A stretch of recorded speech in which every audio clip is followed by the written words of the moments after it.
Amo ning bata nga madalas ang ka blessing sa inyo tanan. Pasudlog ka gani sa kwan, Yeah. bimig.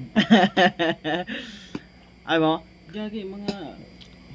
gana. May gaya pa lang ano niya. Diyan.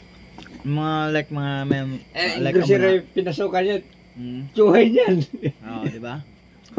Ay mo nga, Yung binila namin. Oo. abi may makita ka nga, abi mo De La may, Cruz. may makikita ka sa nga lugar na may mga ganito na sitwasyon na bata.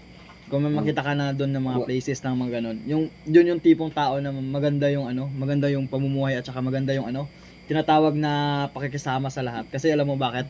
Kasi ano yun yung tipong kaya mo siyang napanindigan mo siya, kaya mo siyang naintindihan mo yung sitwasyon niya, yung kalagayan niya, mga ganon. Grocery. Diba? Tsuhay yan. Oh. O katulad sa inyo dito, di ba? Maganda yung maganda yung ano niyo dito pagsamahan. Tauhan niya lang yan, mga tauhan. Puro. Dahil sa ganyan lang. Lupit din. Pamangkin. Kaya blessing. Grabe, no? Ba, Ito yung blessing din sa buong pamilya niyo, yung pag ano. Kahit nakaganon lang siya. Pero Pero pag- yung ano, kas? Kung katilyo, kung... Oo yan. Pero kung dito, huwag na gamahoy. Sa